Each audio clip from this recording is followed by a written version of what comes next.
656페이지 좀 보시면 656페이지 방금 그 도표 위에 그 요약하면 거기 체크했죠. 네. 그 다음에 실물 경기 변동 이론의 의의와 한계 부분 보겠습니다. 다음 페이지에 657페이지.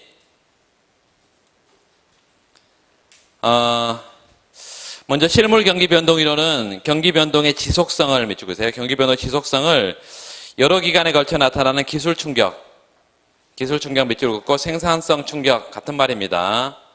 실물 충격 다 같은 말이에요. 화폐 충격이 아니라는 거예요. 일반 균형의 결과로 설명을 한다. 예를 들어서 거기 나와 있는 것은 그냥 앞에서 봤고 세 줄 내려가 보시면 거기 노동의 기간 간 대체, 기간 내 대체로 나와 있는데 기간 내 대체 거기다 밑줄 긋고 일단 그 기업들의 그 예를 들어서 거기다 같이 그냥 보겠습니다. 예를 들어서 현재 생산성을 향상시키는 기술 충격이 발생하게 되면 기업에다 밑줄 긋고 기업은 노동 수요의 주체고 그 다음에 노동자들은 노동 공급의 주체죠. 그래서 노동 공급자들은 노동의 기간 내 대체 효과가 나타나고 그 결과 경제 전체의 고용료와 산출량이 변하는 그런 경로를 가진단 말이죠. 반면에 생산성이 하락하는 시기에는 실질 임금이 떨어지면 노동자들은 노동 공급을 줄이고 고용과 산출량을 변화시키고 뭐 이렇게 돼 있는데요. 기본적으로 지금 노동자들의 이 수요 공급에 영향을 미치는 영향을 지금 강조를 하고 있는데 제가 아까 본 것은 그냥 거기서 그냥 봅시다. 앞부분에 그 그래프를 다시 한번 보세요.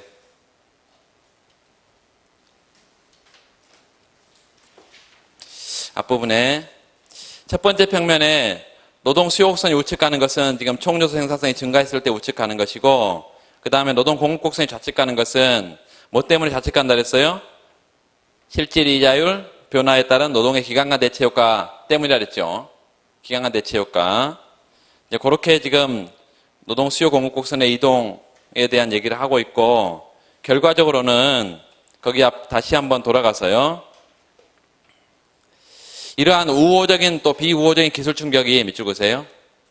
우호적인 비우호적인 기술 충격이 여러 기간에 걸쳐 지속적으로 나타나게 되면 밑줄 그읍시다. 고용과 총생산도 지속적으로 증가 또는 감소할 거다. 한편 생산성을 높여주는 기술 충격이 지속적으로 예상되면 밑줄 기계나 설비, 건물 등 자본재에 대한 기업의 투자 지출도 지속적으로 증가한다. 실물 경기 변동 이론은 경기 변동에 뭘 잘 설명한다? 지속성을 잘 설명한다. 그래서 거기다 전파 기제 써놓고 경기 변동의 지속성이 전파 기제.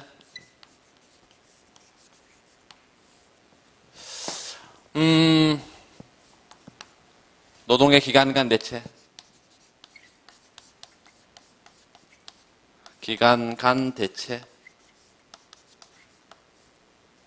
그리고 투자의 건설 기간 두 개.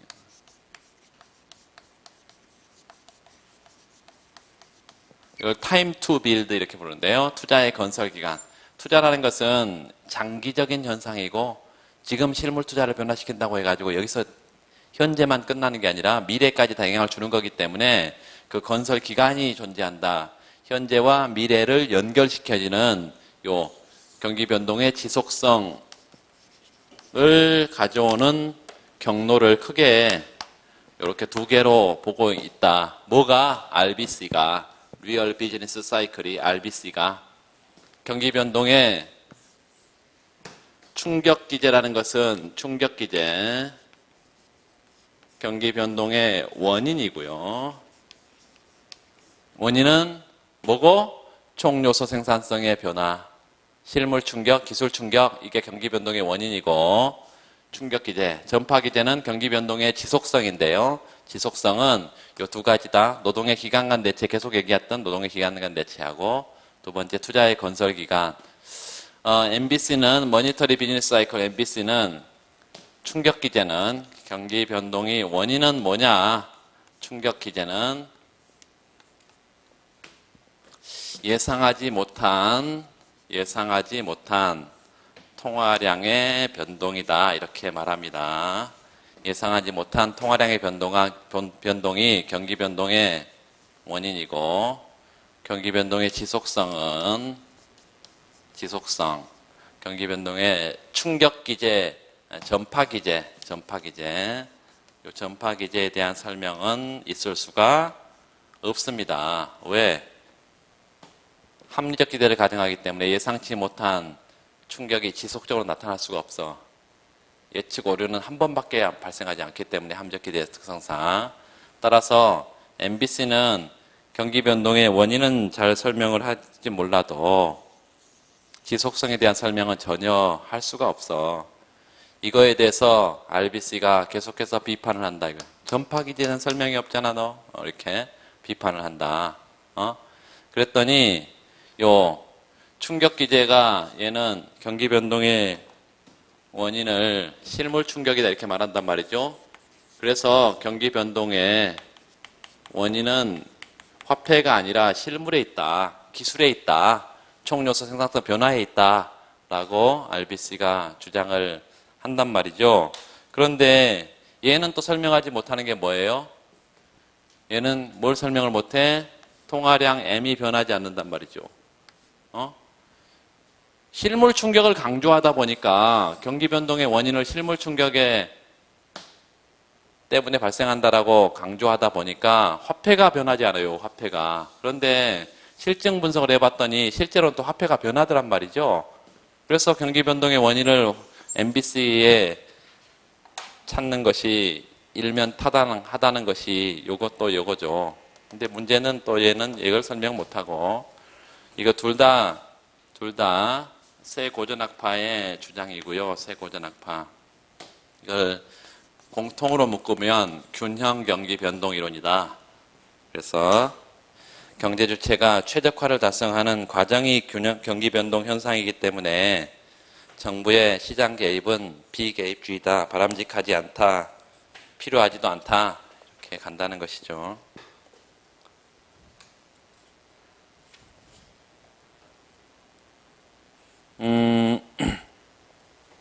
그게 다음 659페이지 두 번째 단락에 거기다 몇 줄 보세요. 실물 경기 변동 이론은 경기 변동의 주요 요인으로서 화폐의 중요성을 무시한다 이렇게 되어 있는데 몇 줄. 화폐는 경기 변동에 중립적이라고 주장한다. 누가? RBC가. 그러나 이러한 실물 경기 변동 이론은 프리드만과 슈와츠 등의 실증 분석에서 밝힌 화폐의 비중립성을 설명하기 어렵다. 밑줄 긋고 프리드만 슈와츠의 실증 분석의 결과는 뭐냐면 통화량이 경기 선행 변수이면서 통화량이 경기에 앞서서 변하는 경기 선행 변수이면서 또 경기와 같은 방향 경기 순행 변수인 것을 실증 자료는 밝히고 있습니다.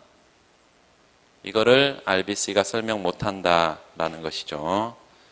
끝으로 가격 변수의 신축성에 대한 비판도 실물 경기 변동 이론에 적용된다. 실제로 가격 변수가 신축적으로 조정되는가에 대한 문제는 이론적, 실증적 검증의 문제이기도 하지만 밑줄 경제를 바라보는 철학의 문제로 귀결되기 때문에 이에 대한 논쟁은 앞으로도 계속될 거다. 그래서 가격 변수가 신축적이다라고 누가 주장해요? RBC가 당연히 세고전학파니까 주장하겠지만 세케인작파의 지속적인 비판론이 있다는 거예요. 가격 변수의 경직성을 마지막 보루로 최후의 보루로 갖고 있는 세케인작파는 그거에 대한 미시적 기초를 마련하기 위해서 계속적인 노력을 하고 있다는 것이죠. 그렇게 그 정도로 가고 문제를 좀 확인해 볼 텐데요. 일단 경기 변동론에 관한 문제를 보고 앞에서 다시 보겠습니다.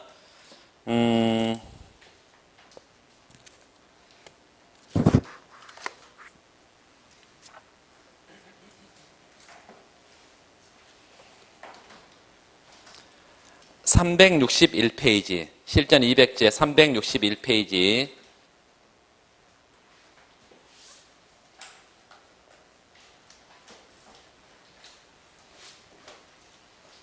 361페이지 보면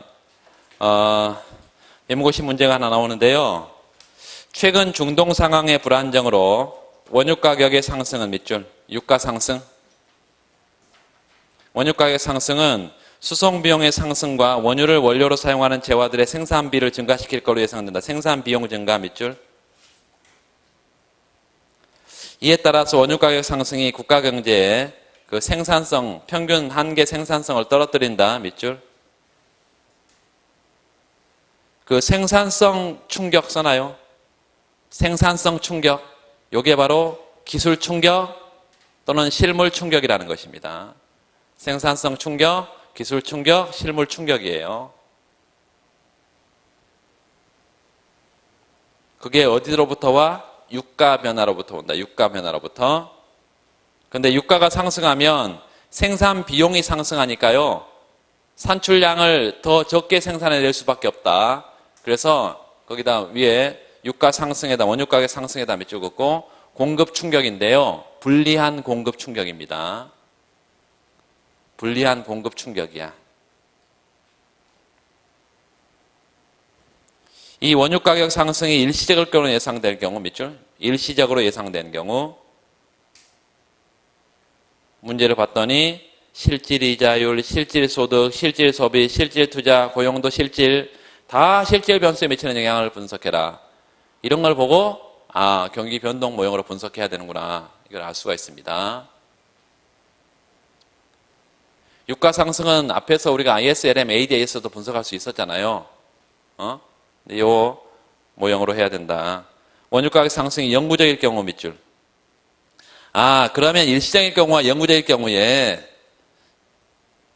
그 2번 보세요. 영구적일 경우에 예상된다면 일시적인 경우에 비해서 실질 이자율과 실질 소득에 미치는 영향은 어떻게 달라지느냐. 아까 제가 이렇게 문제가 나왔었다 그랬잖아요. 그래서 이런 경우의 분석을 앞에서 분석과 똑같은데 뭐만 지금 달라요? 총요소 생산성이 증가했냐 우리는 봤는데 총요소 생산성이 지금 감소하는 충격을 지금 보고 있잖아요. 감소하는 거. 그래서 그 분석이 연습 삼아서 평면 그리세요. 하나 노동시장, 또 하나는 재화시장. 노동시장, 재화시장 평면 두 개 그려.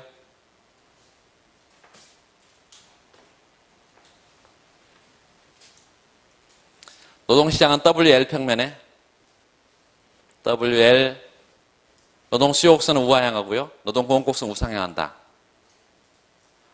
노동 수요 곡선은 레이버 디맨드 괄호 열고 Z1 노동 공급 곡선 레이버 서플라이 괄호 열고 실질 이자율 R 수평수기 점선을 보내서 균형점 표시하고 두 번째 재화시장 불러드린 정도는 뭐 충분히 따라와야 됩니다.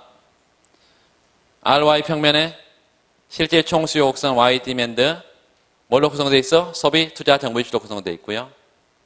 익숙해질 때까지 계속 쓰세요. 옆에다가. 실질 총공급 곡선은 뭐에 영향을 받아? 원래 ZFKL인데 뭐에 영향을 받아요? 이자율에. 실질 이자율. 그래서 YS 괄호 열고 실질 이자율.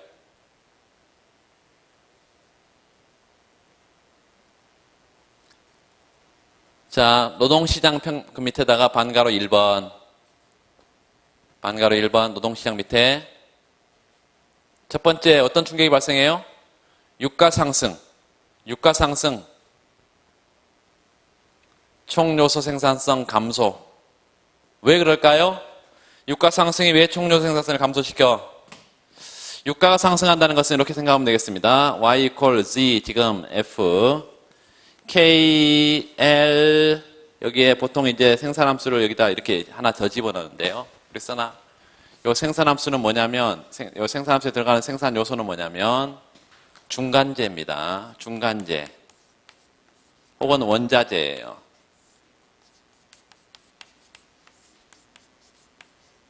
원유가 어디에 들어가요? 중간재 원자재 들어가. 원자재 들어가. 그래서 유가가 비싸지면 여러분 기름을 더 많이 쓰겠죠? 그럴 리가 있어요?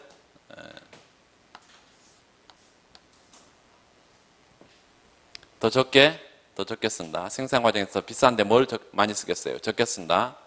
따라서 노동과 결합되는 원유가 작아지면 노동자들이 더 적은 원유를 가지고 일을 해야 된다는 거죠. 따라서 노동 생산성이 떨어지는 NPL, 노동 생산성이 떨어지는 충격이고 이게 생산성 충격이라는 것입니다. 그래서 첫 번째는 노동 생산성의 감소 충격이라고. 레이버 디맨드 좌측 간다. 좌측 보내요. 보낼 때 크게 보내라 그랬습니다. 크게 보내요. 생산성 충격 강하다 그랬잖아. 좌측 보내 크게. 새로운 균형점은 B점. 수직의 점선을 쭉 수평적으로 그려내서 고용량이 감소하죠. L0에서 L1으로 고용량 감소.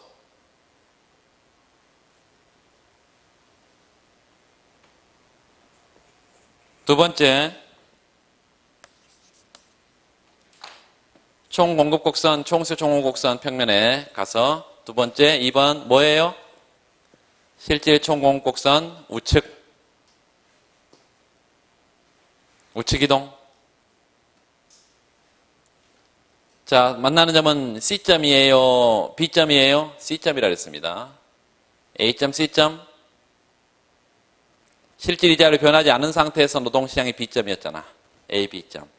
그래서 생산물 시장에서는 A, C점. 이렇게. 실질 이자율 표시해요.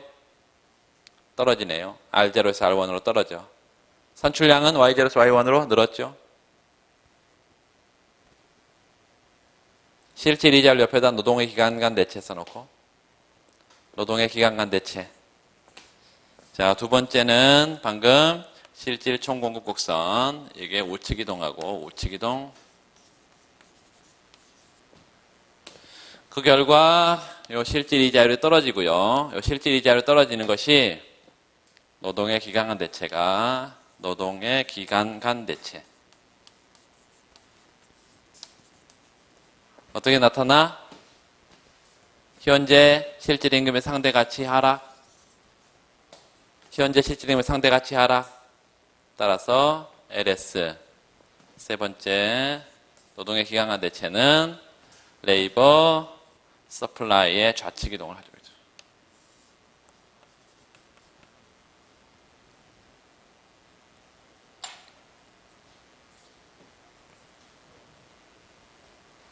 이동폭이 커요, 작아요? 이동폭이 커요, 작아? 노동 수요곡선 이동폭은 강하고 공곡선 이동폭은 조금밖에 이동하라 했습니다. 노동 공급곡선 이동폭이 작아.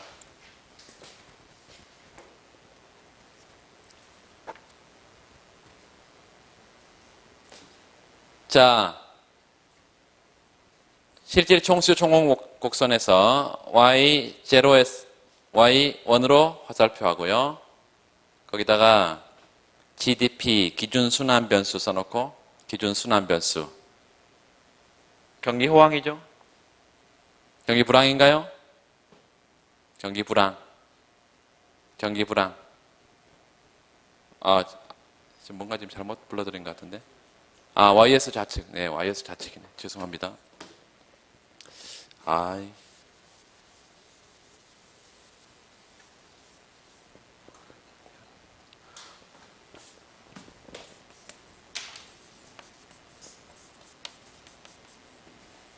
YS 좌측, 그 다음에 실질 이자율 올라가고. 노동의 기간 간 대체는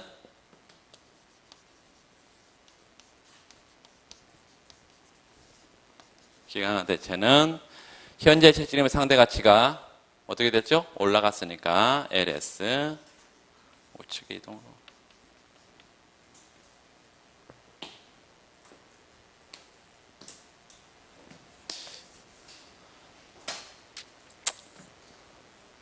자, 다 했죠? 확인 좀 하겠습니다.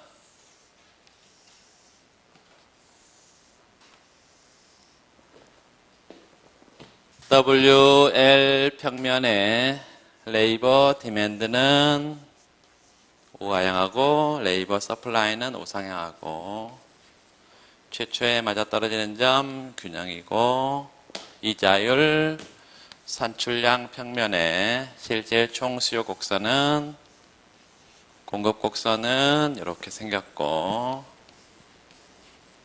맞아떨어진 상태에서 균형 이자율, 균형 산출량 결정된다.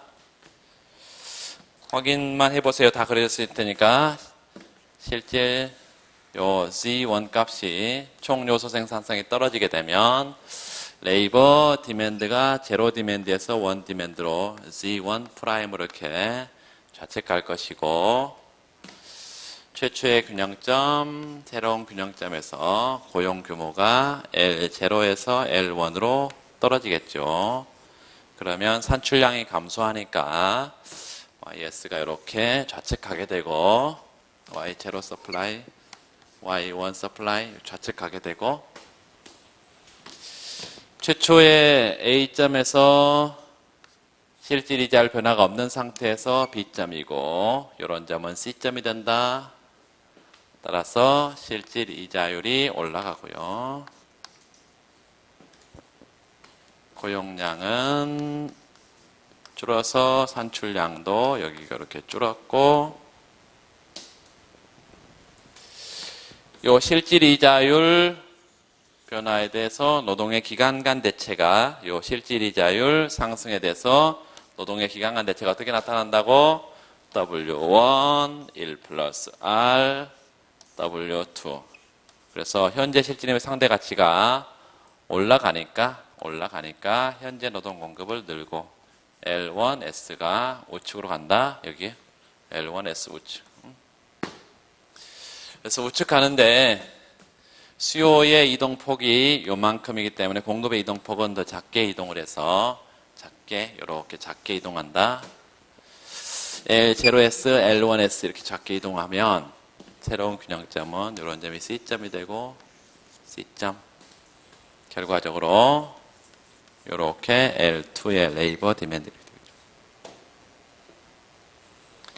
최종적으로 C점에서 변수값들의 변화를 보면 실질 임금은 떨어지고요. 여기가 최초와 비교를 해야 되겠죠? 고용 규모도 떨어지고 산출량도 떨어지고 실질 이자율은 올라가고 여기서 C점으로 가면서 이렇게 C점으로 가면서 실질 이자율이 올라가니까 소비, 투자 다 감소 이렇게 여기다가 기준 순환 변수라고 쓰러했고 기준 순환 변수 경기 불황 국면이다. 모든 집계 변수를 설명하는 기준이 된다. 기준 순환 변수. GDP가 어떻게 되는 감소하는 경기 불황 국면에 변수값들을 다 제대로 설명하고 있는지 확인해 보세요. 여기 이 평문부터 보면 먼저 여기가 GDP 감소와 증가했기 때문에 경기 역행 변수, 실질 이자율 경기 역행 변수인 것을 정확하게 설명하고 있고, 오케이. 여기 GDP 감소하고 소비 투자도 감소니까 경기 순행 변수인 소비 투자 순행 변수 정확하게 설명할 수 있다. 순행 정확하게 설명하고 있고요.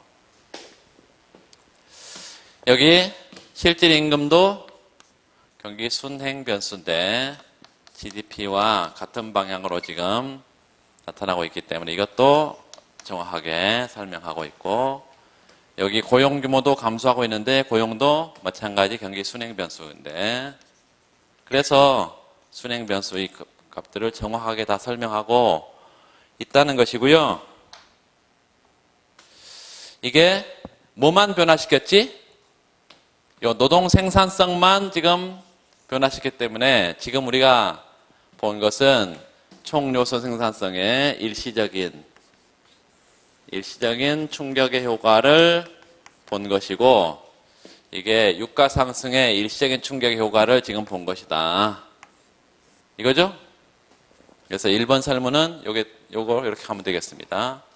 자, 거기 보면 변수값들을 뭐뭐뭐 보라 그랬어요?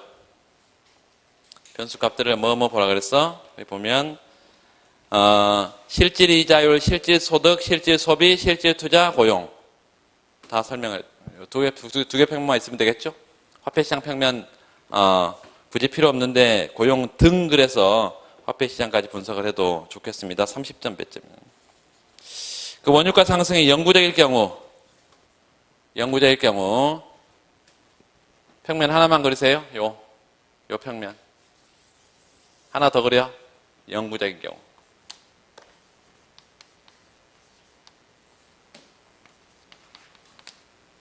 영구적인 기술 충격, 생산성 충격. 평면 하나 더 그려요. RY 평면에 RY 평면. 영구적인 충격 땡땡하고 MPL1 떨어지죠? 마이너스. MPK2 마이너스. MPL1 오른쪽 화살표하고 노동 수요 곡선 좌측. MPK2 마이너스의 노동 투자 실질 총수요 좌측.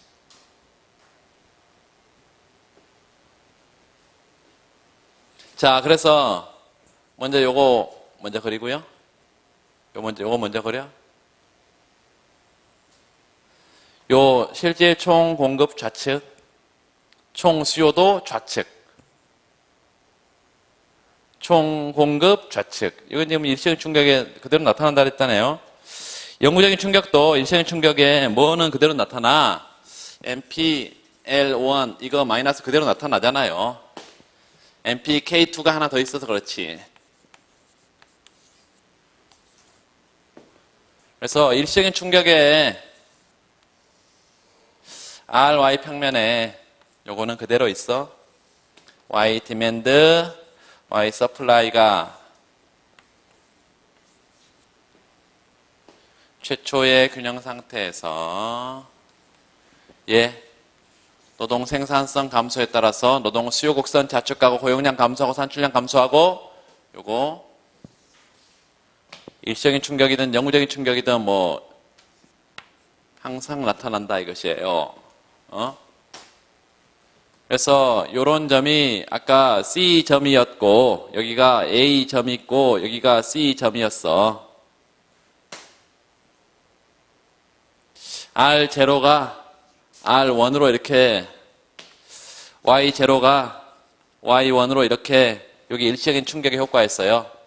영구적인 충격은 뭐만 보면 된다고? 요것만 보면 된다고요. 요 MP K2 마이너스만 보면 된다고. MPK2 마이너스. 이기자본의 한계 생산성이 떨어져 버리니까 투자가 감소하고 실질 총수요 곡선이 요 좌측으로 이동. 실질 총수요 곡선 좌측으로 이동한다. 그래서 하나만 더 가보면 이렇게 좌측으로 이동하는데 이동폭이 공급 곡선 이동폭이 여기부터 여기까지죠. 지금 수평 이동폭이 이거보다 작게 이렇게 작게 이동을 쭉 하게 되면 Y0 디맨드가 Y1 디맨드로 이렇게 가면서 그 점에다가 요 점이 C 프라임점이죠. C 프라임점.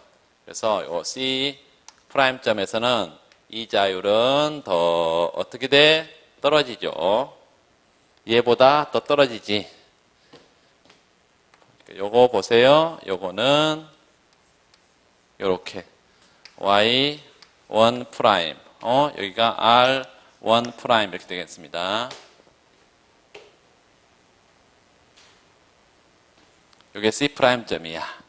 총 수요 곡선의 이동. 그래서 최초의 균형점과 비교를 해봐야 되겠죠. 최초의 균형점과 그 다음에 일시적인 균형점과 영구적인 충격의 경우 비교를 할 때 이자율의 상승폭은 작고요. 소득의 감소폭은 크죠. 이렇게. 이자율 상승폭은 작고 소득의 감소폭은 더 크다. 일시적인 경우보다 영구적인 생산성 충격, 영구적인 유가 상승의 효과가. 그래서 앞으로 우리가 기술 충격이 우호적인 기술 충격이나 네거티브한 부정적인 어드버스 부정적인 기술 충격이 둘 다 효과를 분석할 수 있으면 되겠습니다.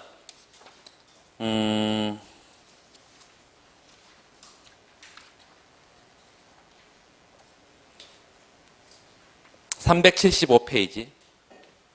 375페이지.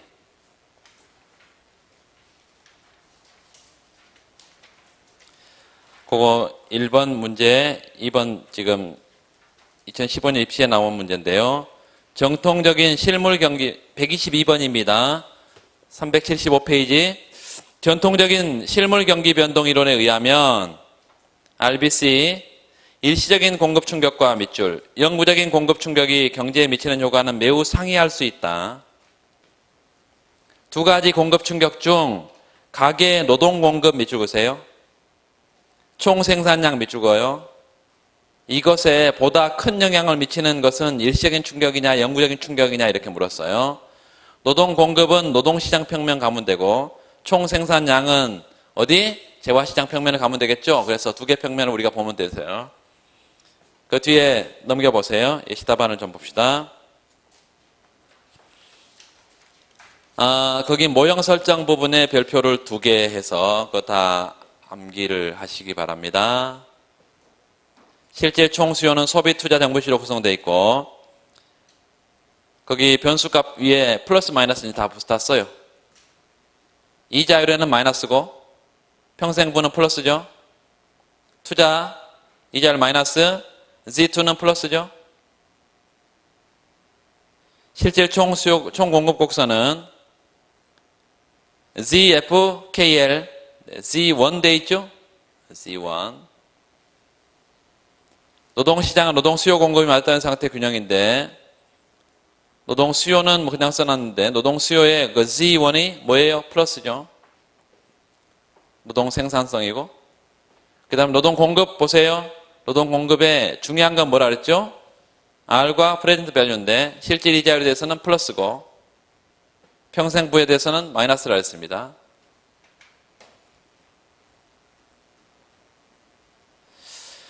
일시적인 기술 충격의 경우 동그라미 일시적 기술 충격. 자, 왼쪽 그래프 처음 보세요. 왼쪽에 최초의 균형점은 0점이에요, 지금. 일시적인 기술 충격이 발생했는데 L0 디맨드가 L1 디맨드로 지금 우측가는 거 화살표 하나 하고요. L0 디맨드에서 L1 디맨드로 화살표를 해. 그래서 우측간다. 일시적인 충격이 발생하면 1번 고용량이 L0에서 L1으로 화살표 하세요. 수평축에 L0, L1 화살표를 해. 자, 거기 2번 고용량이 증가하면 산출량이 증가하니까 RAS 0에서 RAS 1으로 화살표. 거기 3번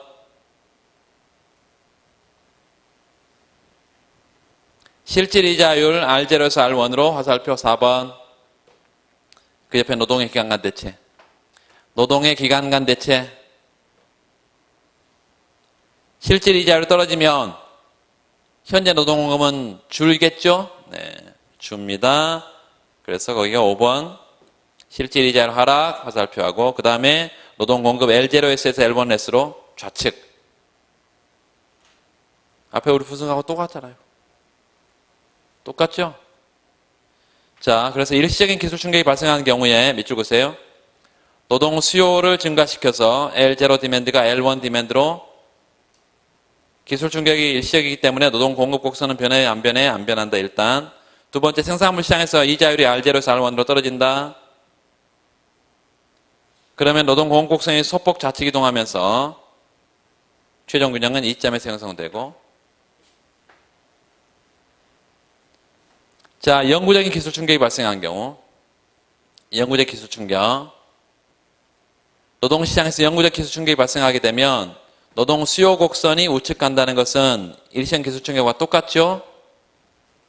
그 다음에 영구적인 기술 충격이 영구적이므로 거기 평생부의 증가를 반영해서 평생부의 증가, 이 평생부는 노동 수요 곡선이 있어요? 공급 곡선이 있어요?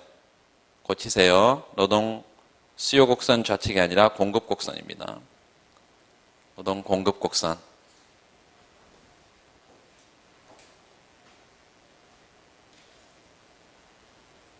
노동 공급 곡선 좌측.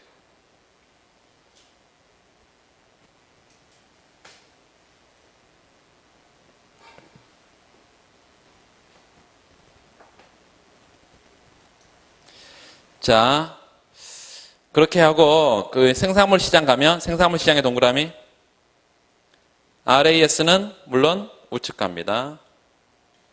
아까 다 했어요. 또한 평생부의 증가로 소비가 증가하고 투자가 증가하기 때문에 RAD도 우측 가요. 그 RAS 우측 동그라미, RAD 우측 동그라미. 그래서 이동폭에 따라서 이자율이 달리 나타날 수 있다. 거기까지만 가겠습니다.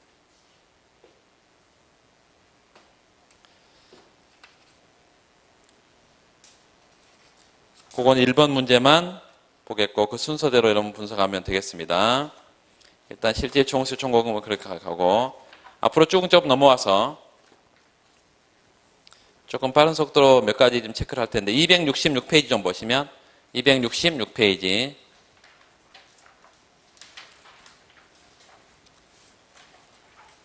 86번 문제 266, 86번 문제 어빙 피셔의 시점 간 자원 배분 모형을 토대로 소비자의 효용 극대화에 대해서 다음 질문에 답해라. 2012년 행시 문제인데요. 그 maximize utility equal U C1 C2 거기다 소비 평준화 써놓고 소비 평준화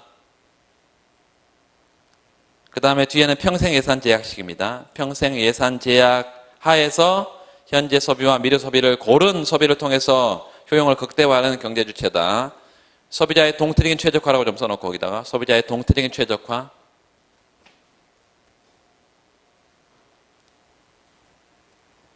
(1번) 문제 보면 소비자가 일기에 차입을 통해서 효용 극대화한다. 밑줄. 차입을 통해서 효용 극대화한다. 저축자의 차입자예요. 차입자다. 있는 상황을 그래프를 이용해 설명해라. 굳이 그 밑에 예시답안 그냥 보세요.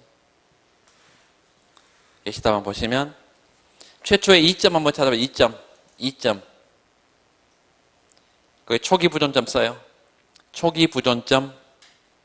그것보다 A점처럼 소비점이 우측에 있으면 소득보다 더 많이 소비를 하니까 차입을 해야 되겠죠. 그래서 C점에서 효용을 극대화하고 있는 경우를 그려봐라. 그러면 그렇게 그려야 됩니다. 차입자의 효용 극대화. 아주 쉬워. 뒤에 올라가세요. 다시 2번. 1과는 달리 소비자가 차입이 불가능한 유동성 제약 밑줄 보세요. 차입 불가능한 유동성 제약. 직면했다고 하자. 예산 제약 조건의 변화를 그래프를 이용해 설명해봐라. 밑에 그래프 보세요. 유동성 제약. 차입 구간이 다 사라졌죠. 그리고 거기 2점 한번 찾아보고 Y1 그 실선으로 표시되어 있는데요. 거기다 뭐라고 쓰라 했었지 지난번에? 차입 이자율이 무한대. RB는 무한대. 차입 이자율이 무한대의 경우 차입 구간이 완전히 사라지고 소비 가능 집합이 사라지기 때문에 소비자 효용이 감소할 텐데 그건 이게 문제가 3번에서 또 그걸 묻고 있어. 이 모형에서 유동성 제약이 소비자의 효용에 미치는 영향을 그래프를 이용해 설명해봐라. 그래서 10점이나 줬는데요. 유동성 제약에 대해서 정확하게 설명을 하고 저축자에게는 아무런 영향을 미치지 못하고 차입자의 효용만 떨어뜨린다는 것을 보여주면 되겠습니다. 그 뒤에 가보세요. 효용이 감소하는 경우 동그라미, 효용이 변화가 없는 경우, 효용이 감소하는 경우에 밑줄 땡땡하고 차입자. 차입자는 더 이상 차입이 불가능해지기 때문에요. 그 A점 찾아보세요. A점 최초의 소비점입니다. 최초의 소비점, 차입간의 최초의 소비점. 어떤 점으로 가? 2점으로 가죠. 소비점이. 따라서 효용이 U0에서 U1으로 떨어진다. 그 다음에 효용이 불변인 경우는 거기는 2점 찾아보세요. 저축자입니다. 저축자. 2점을 그 오른쪽에 부존점에다 2점 갖다 놓고 거기다 2점을 B점으로 좀 바꿔주세요. B점으로.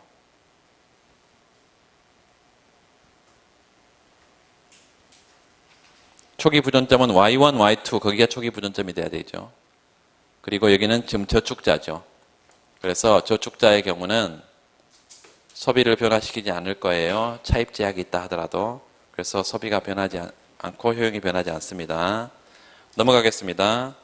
몇 번 문제를 좀 보시냐면 275페이지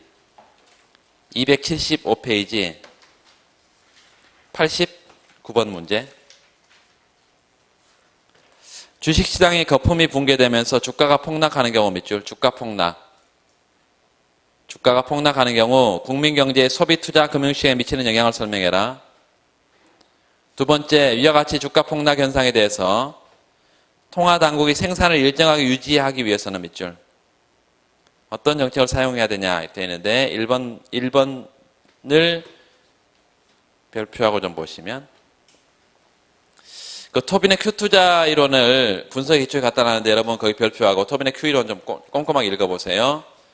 토빈의 Q이론의 첫 번째 가장 중요한 것은 경제 주체의 예측에 의해서 많은 영향을 투자가 받는데 전통적인 투자 이론에서는 이런 것을 반영하지 못하고 있다.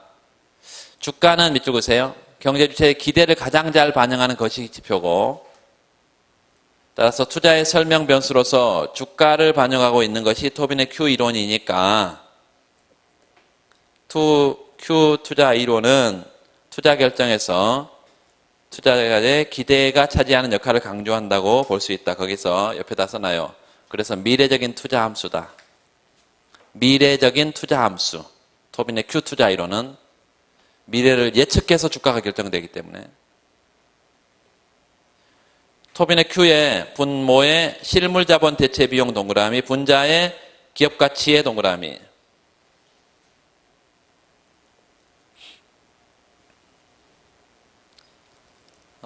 그 투자자의 의사결정에다가 3번 투자자의 의사결정 땡땡하고 실물자본과 주식의 재정거래 써놔. 실물자본과 주식의 재정거래 보지 않겠습니다. 로마자 2에 주가 폭락이 국민경제에 미치는 영향. 거기 소비의 자산 효과의 밑줄. 소비의 자산 효과. 그리고 소비 함수를 C equal C, Y-T, P분의 A 이렇게 씁시다. 그 옆에 소비 함수 하나 써놔. 계속 썼죠? P분의 A가 들어있는 소비 함수.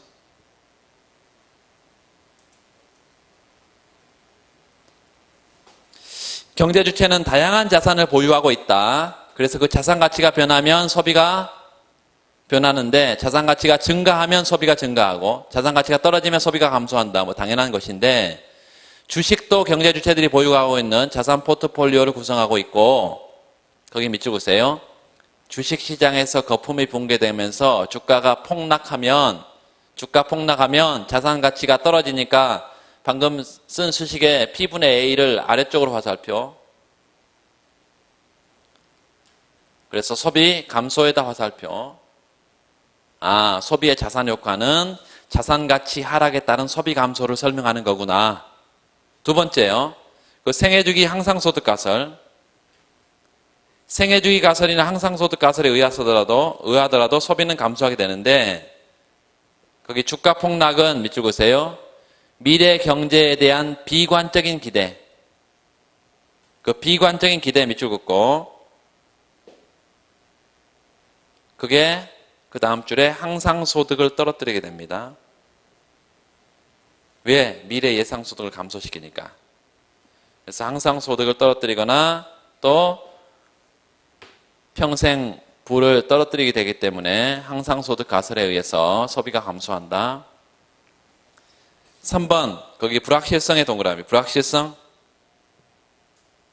불확실성이 증가하면 거기 예비적 동기 밑줄 그어서 예비적 저축 가설. 예비적 저축 가설에서 불확실성이 커지게 되면 미래의 소득 불확실성이 현재 소비를 줄이고 예비적 동기에 의한 저축을 증가시킨다 이랬습니다. 그 투자의 토빈의 Q 이론 밑줄.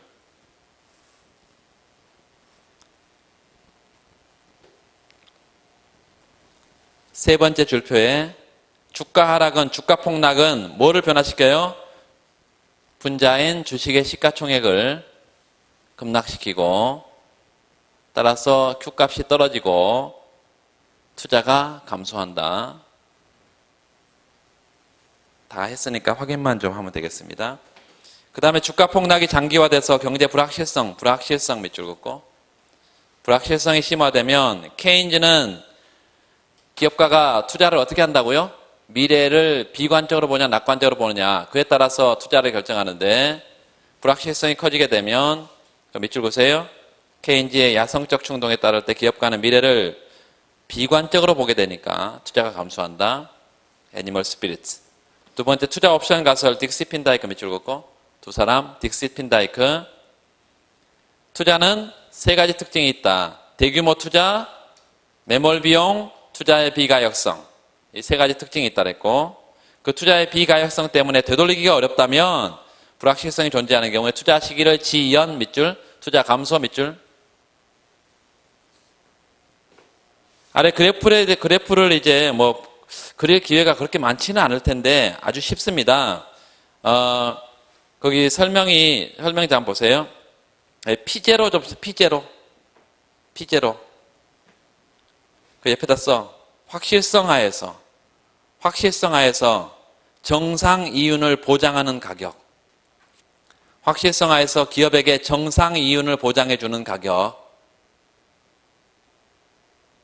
그런데 경제가 불확실하면 이 P0의 정상 이윤을 보장해 줘도 P0의 가격에서는 기업이 진입을 하지 않습니다, 시장에. 불확실하면 적어도 P스타 거기 옆에 써요. 불확실성하에서 기업의 진입 가격. 그래서 확실성하에서 정상 이윤을 보장하는 가격보다 훨씬 더 높은 가격이 돼야 그때야 기업이 투자를 해서 시장에 진입을 한다는 것이에요. 그래서 불확실성은 투자를 지연시키거나 감소시킨다. 이것의 그래프를 그 자동차 가격의 시간 경로를 가지고 설명을 보통 하는데요. 그렇게 알아두시면 되겠고 자금시장 밑줄 긋고 자금시장 주가 폭락이다 밑줄 그으세요. 주가가 폭락하면 아까 토빈의 QS도 얘기했던 것처럼 기업 가치가 떨어집니다. 밑줄. 기업 가치가 왜 떨어져? 주가 폭락하면 기업 가치는 주가 곱하기 발행 주식 수로 기업 가치가 평가되기 때문에 주가 폭락하면 당연히 기업 가치 떨어집니다. 그래서 대차 대조표 경로에 따르면 은행이 담보로 하고 있는 주식의 담보 가치가 떨어지니까 밑줄 그으세요. 기업이 은행으로부터 돈을 빌리기가 그만큼 더 어려워지겠죠. 담보 가치가 떨어져 버리니까. 그래서 은행은 자금 회수에 나선다거나 기존 자금을 회수한다거나 신규 대출을 자제할 것입니다. 따라서 투자가 줄 수밖에 없어. 소결 별표. 주식시장에서 주식시장에서 거품이 붕괴되면 그래서 주가가 폭락하게 되면 그 위에 미래적인 소비 함수, 미래적인 투자 함수 전부 다 봤더니 소비도 떨어지고 투자도 떨어지고 그래서 생산이 감소할 수밖에 없다. 거기 밑줄 보세요. IS 곡선 좌측간다.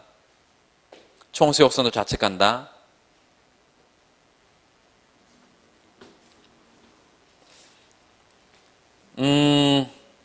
가장 먼저 그 그래프에 IS 곡선의 IS0에서 IS1으로 화살표 좌측 갑니다. 최초의 균형점 A점에서 새로운 균형점 B점의 점을 다시 한번 찍어봐요. 그럼 소득이 어디서부터 어디까지? Y0에서 Y1까지 좌측 가겠죠. 소득이 이렇게 크게 감소하겠죠. IS0에서 IS1으로 간 이유는 뭐예요? 소비 감소, 투자 감소 때문이지. 그러면 총 수요가 감소하니까 AD도 어때? 좌측 가겠죠. 그런데 AD, AS 평면에서는 뭐가 변함이 없어? 물가가 변화가 없는 상태에서 그게 ISLM의 B점이죠. 물가가 하락하면 그 점이 C점이죠. 물가 하락은 다시 ISLM에 영향을 주겠죠. 조금 시간 지났으니까 확인만 잠깐 할까요?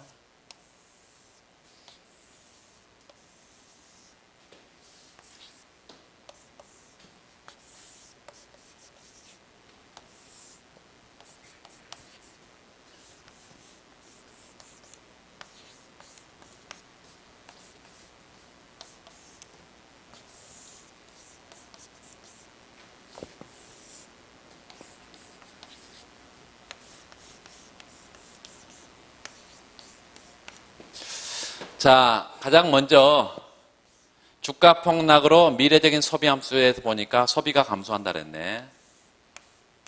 토빈의 Q 투자 그리고 미래적인 투자 함수를 보니까 다 투자가 감소한다 그랬네요.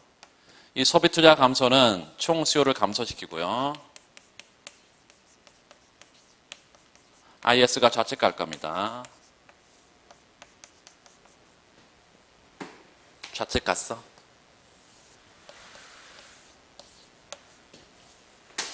자, 새로운 균형점은 B점이고 처음에 Y0에서 Y1으로 이렇게 산출량이 감소할 거예요. 뭘 고려하지 않으면?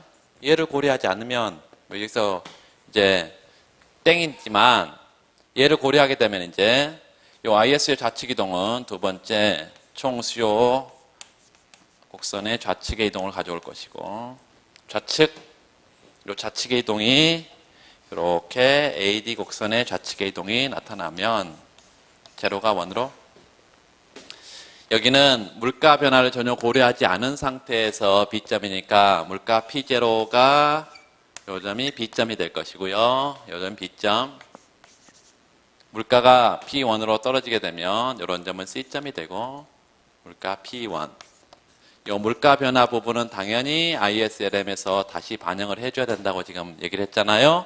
그래서 물가가 떨어지면 이 물가는 IS 곡선이 어떻게 생겼어? 소비, 투자, 정보 지출 그리고 LM 곡선이 어떻게 생겼어? P분의 M 이퀄 LYR 물가는 어디밖에 없어요? 여기밖에 없어요. 그래서 AD가 좌측 이동하면서 물가가 떨어지게 되면 이 물가 하락은 세 번째 다시 와서요. 여기 와서 물가가 하락하면서 실질 통화량은 증가하죠. 이렇게. LM 곡선이 우측으로 가겠습니다. 우측 이동. 자, LM이 우측 이동하는데, 요게 지금 IS 곡선의 이동폭이고, 결과적으로 LM이 우측 이동한다 하더라도, 이 물가 변화를 지금 반영해 주려고 하는 거니까, 산출량이 이렇게 줄었다는 것은 Y2가 돼야 되겠습니다. 여기는 뭘 변화하지 않은 상태에서 물가를 고려하지 않은 상태이기 때문에 이게 물가가 하락한 이후에 균형점 C점을 봤더니 산출량이 최초의 산출량보다 더 작아. 그 말은 얘가 우측 가더라도 여기를 지나서 가버리면 안 된다는 얘기죠. 그래서 이동폭이 작다는 얘기지. 이렇게 LM의 이동폭이 이렇게 작아. 이런 점이 C점이 돼야겠죠. 여기가 Y2가 되겠지. 그래서 LM이 우측 이동하고 최종 균형점은 C점으로 여기까지가 지금 뭐 효과를 본 거예요? 소비, 투자, 감소 효과를 본 것입니다. ISLM, ADS에서. 자, 그런데 문제를 다시 한번 봐봐요. 문제가 뭐야? 문제를 봤더니 이와 같은 주가 폭락에 대응해서 통화당국이 생산을 일정하게 유지하려면 생산을 일정하게 유지한다는 것은 최초의 생산을 그대로 유지하고 싶은 거예요. 어디에? 여기. 요. 최초의 생산. 요 A점에서 생산을 유지하고 싶어. 요 Y0를 유지하고 싶어. 최초의 생산 A점에서 뭘 유지하고 싶어요? 요 Y0를 유지하고 싶어. 그러면 지금 총 수요 감소 충격이 왔으니까 총 수요를 늘려서 산출물을 늘리면 되겠죠. 그런데 누가 한다고? 그게 통화당국 밑줄. 통화당국은 어떤 곡선을 이동시켜야 돼? LM 곡선을 이동시켜야 되지. 그렇죠? 그래서 통화당국이 LM을 요 IS가 1로 이미 와버렸기 때문에요. LM을 어디까지? 여기까지 이동을 시켜주면, 이렇게 이동을 시켜주면 이런 점이 D점이 되고,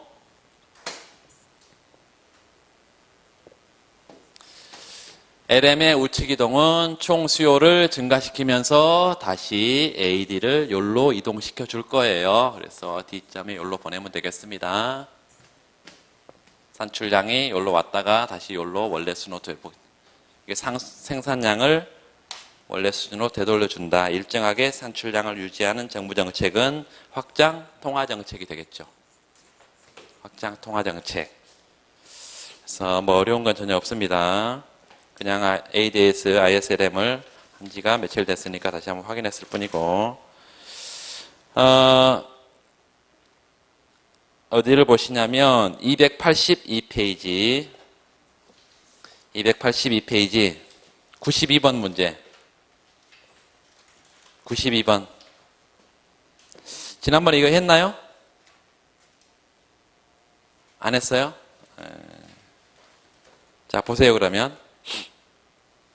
현재 우리나라의 경기 상황과 관련해서 이게 지금 2003년도가 아니라 지금 2016년에 우리나라 경제 상황이 어떻습니까? 심각한 경기 침체죠. 심각한 경기 침체 상황이다. 그러면 현재 경기 상황과 관련해서 추가적인 금리 인하가 필요하다는 주장이 있다. 지금 현재 그런 주장이 있을까요? 없을까요? 그런 주장이 있겠죠. 금리 낮춰서 소비 투자를 늘려서 경기를 부양시켜야 된다. 이런 주장이 당연히 있겠죠. 관심이 없어요. 그래서 지금 상황과 똑같습니다. 지금 문제가 추가적인 금리 인하가 필요하다는 주장이 있다. 밑줄. 추가적인 금리 인하라는 것은 확장 통화정책을 써라라는 주장이 있다는 얘기예요. 확장 통화정책의 주장. 경기가 나쁠 때는 항상 이런 주장이 있겠죠.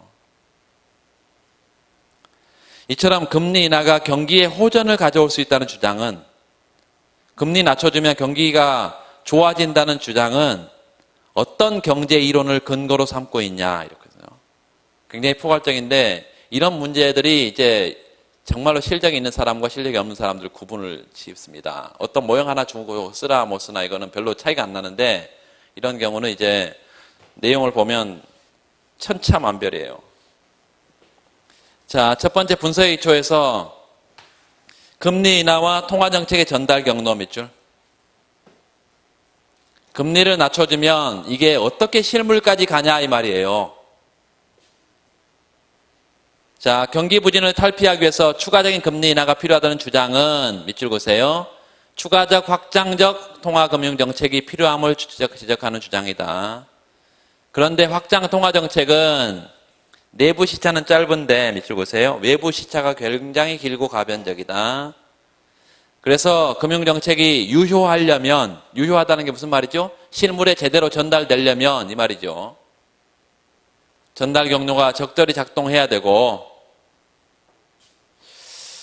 파급 경로에 관한 얘기를 쓰고 있습니다. 첫 번째, 전통적인 금리 경로, 동그라미. 중앙은행이 화폐 공급을 늘렸다, 밑줄. 그러면 단기 금리가 떨어질 거다. 장기 금리와 은행 금리도 같이 떨어져야 된다. 그래야 소비 는다. 그래야 투자 는다. 총수요 확대된다. 이게 금리 경로입니다. 그 핵심은 뭐예요? 단기 금리, 장기 금리, 은행 금리. 금리가 뚝 떨어져 줘야 효과가 나타난다. 이게 금리 경로예요. 금리 경로 2단계다 별표하고.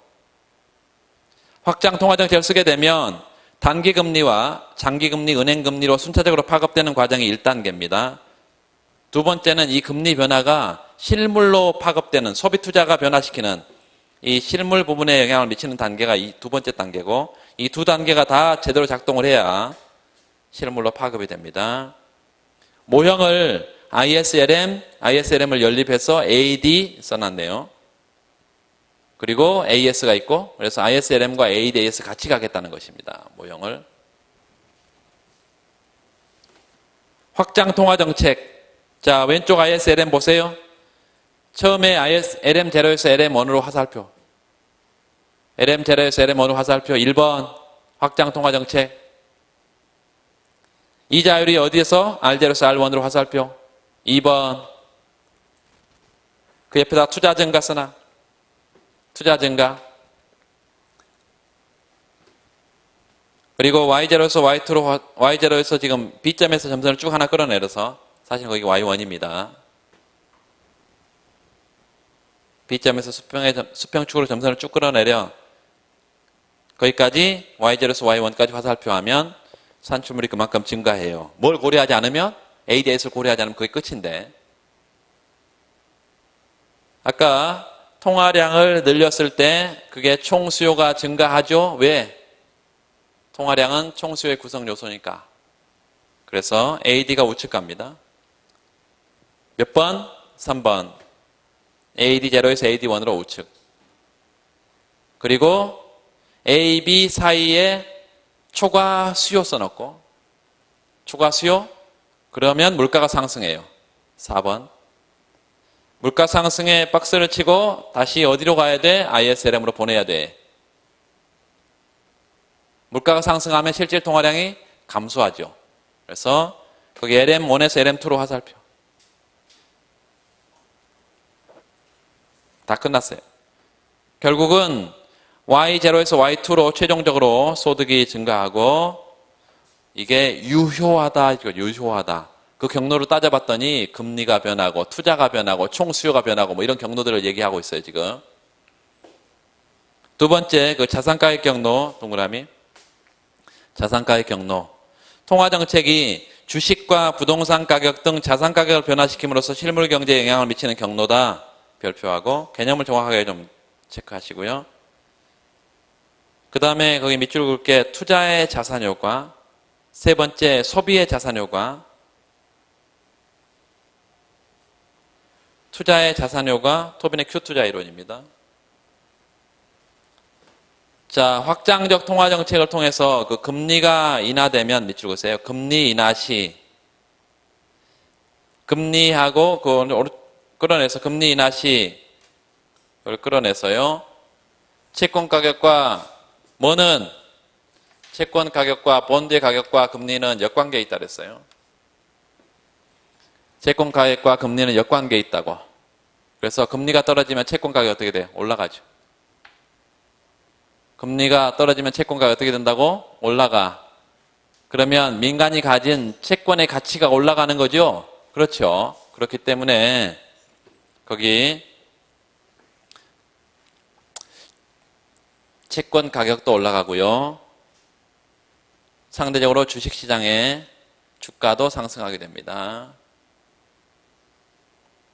그거를 이제 두 가지로 생각할 수 있어요. 채권 가치가 올라가서 소비가 증가한다 이렇게 볼 수도 있고, 이 채권의 가격이 올라가는 것은 뭐 때문이죠? 요 금리 인하 때문이죠. 요 채권 가격.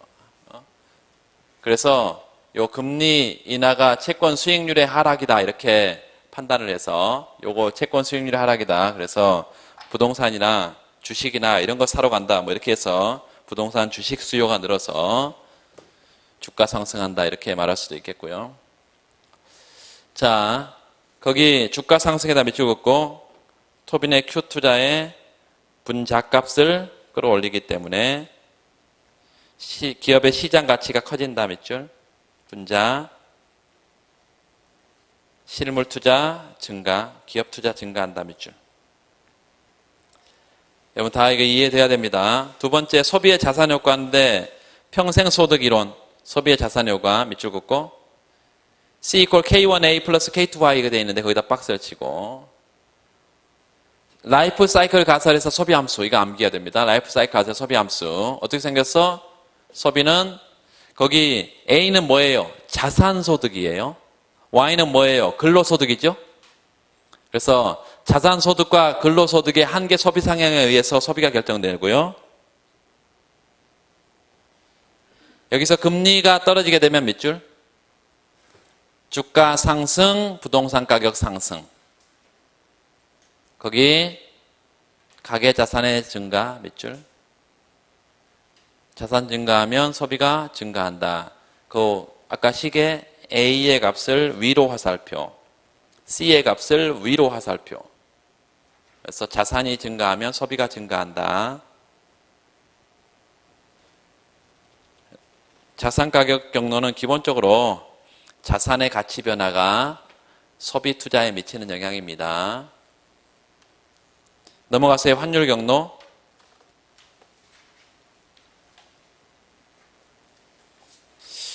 거기 환율 변화가 실물에 미치는 구체적인 경로, 그래서 1단계 이자율 평형 이론 동그라미, 이자율 평형 이론. 그리고 금리가 떨어지면 그 옆에 수식을 써놓으라고 지난번에 다 자세히 설명을 드렸으니까 이렇게만 해놔요. 요 R 스타 플러스 2분의 expectation 마이너스 2. 그 이자율 평가인데, 확장 통화 정책을 통해서 금리가 떨어지면 어떻게 된다고요? 이렇게 되고, 해외 투자가 수익률이 상대적으로 높아지기 때문에 해외 투자가 증가하고, 자본이 해외로 빠져나가서 자본이 유출되면서 환율이 상승한다 이랬어요. 이게 1단계 환율 상승. 환율이 상승하면 순수출이 증가하는 2단계.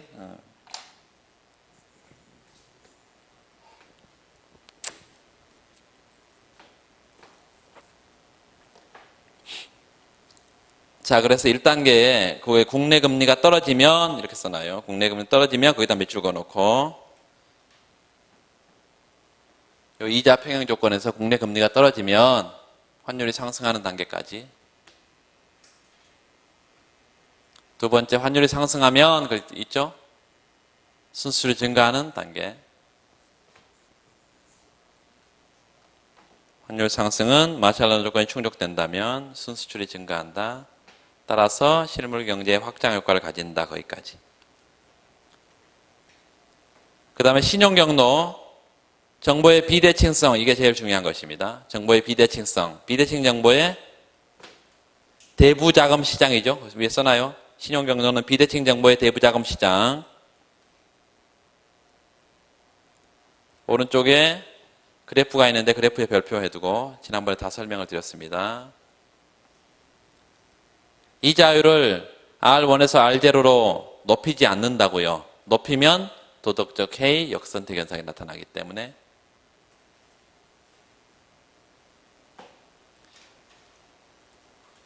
(285페이지) 마지막 화폐금융정책 파급 경로. 파급 경로의 금리 경로 동그라미, 자산가격 경로, 환율 경로, 신용 경로, 이 네 가지 이렇게 소목차로 나와야 되고 각각 내용 정리를 하시면 되겠습니다.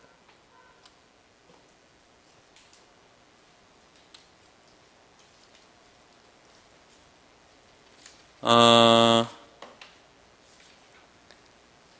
300페이지.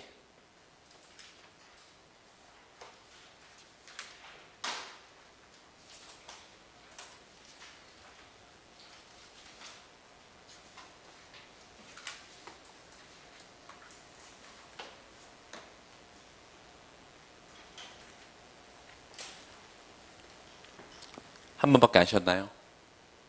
잠깐 쉬겠습니다.